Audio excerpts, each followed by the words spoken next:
It's a waiting game. It's been year 20. The empires are starting to build. There looks like there's about 20 of them. And this is a different game from the last game. Because in the last game, you knew that Darth Vader was out there. You knew that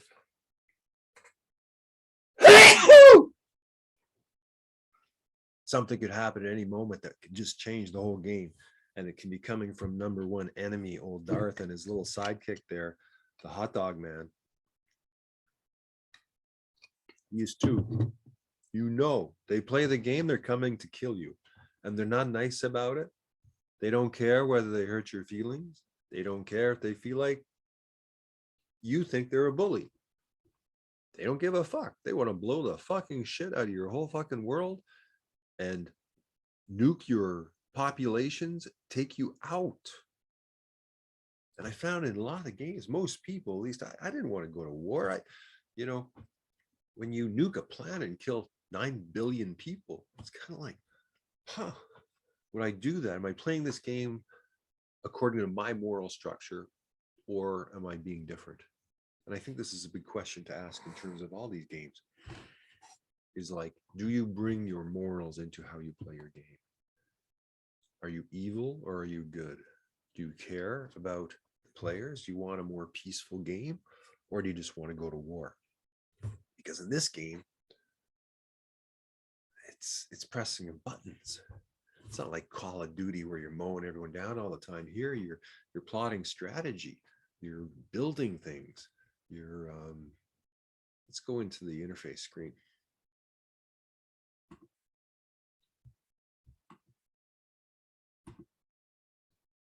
So let's see what's going on here. My actinides are plus 61, so that's every day. And I've got 802.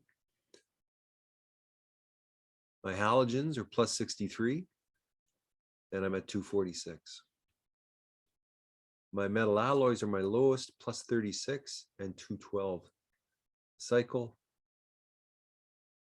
My anthonides are plus 34 and 248.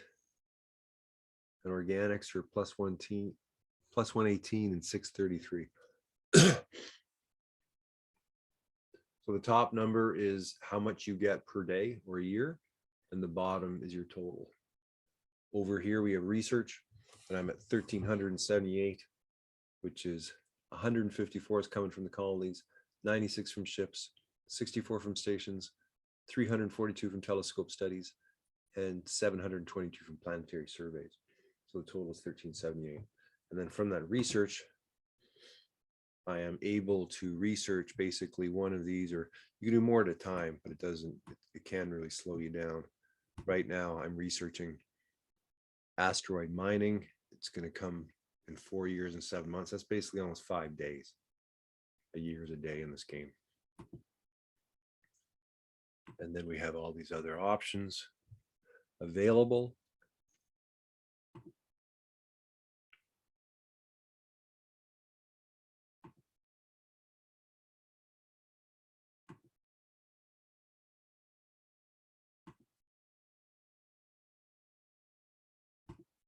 So, Mr. Telescope, this is this way to go scan the universe and get research points. You hit the telescope.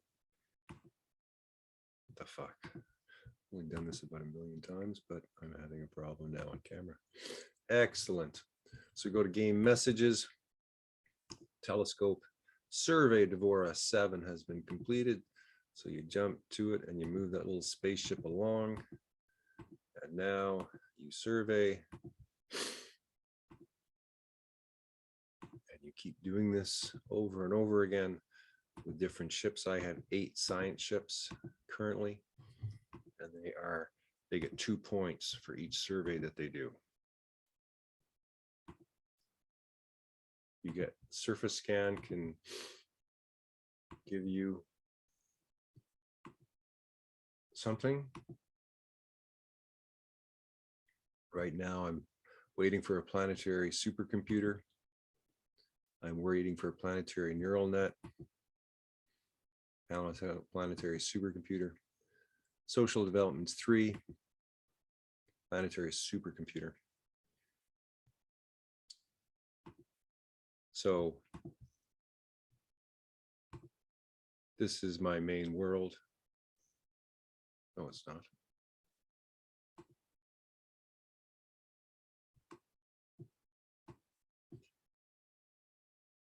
This is my main world.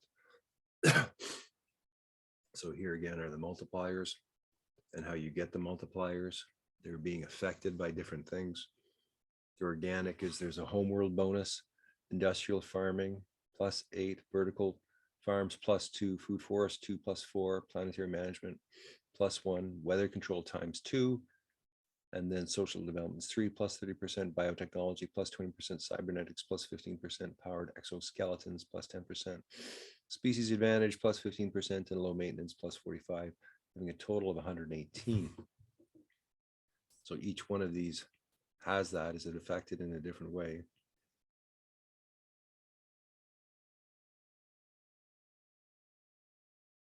Giving a total per yearly cycle of what you get. And then you use those to build different things.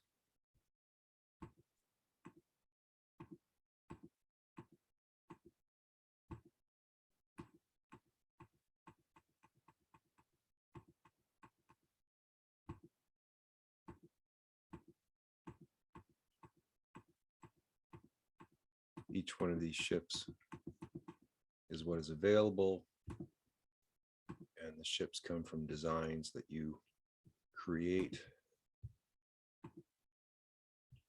science ships, transport ships, colony ships, engineering ship, terraforming ship,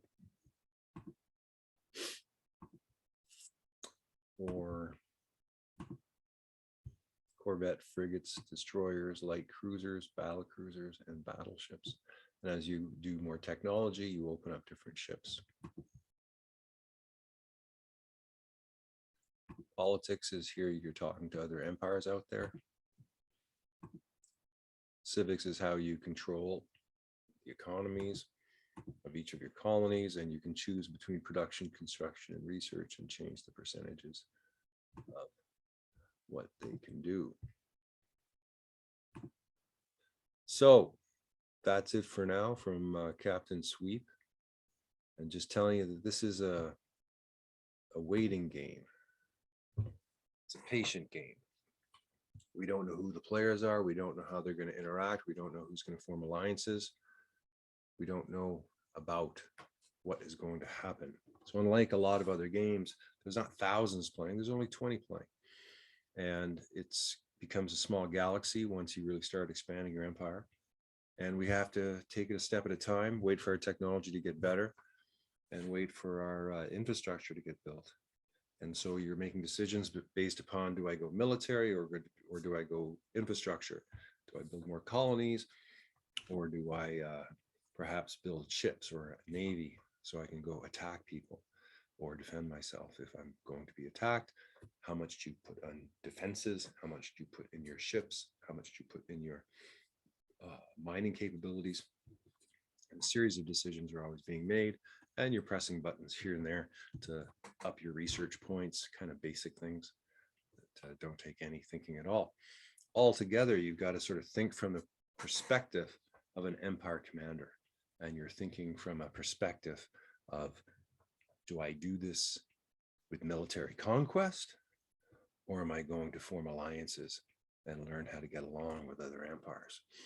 What is my strategy going to be? So that's kind of, we're coming up into the part. I'm waiting another 5 days before I get mining ships. And mining ships, I can really increase my resources much better than anything else in the game. So that's my sort of aim. I'm not as interested in getting colonies because my resources are so low with my metal alloys. You got to really conserve them. I want to conserve them so I can build lots of mining ships, and then the mining ships start to pay for themselves, and then they start building up your big economy, and then you can build a navy. But if you try to go navy first and you don't do that, you're going to sort of remain small because you don't have enough resources to build your big fleets. And one day you're going to need them.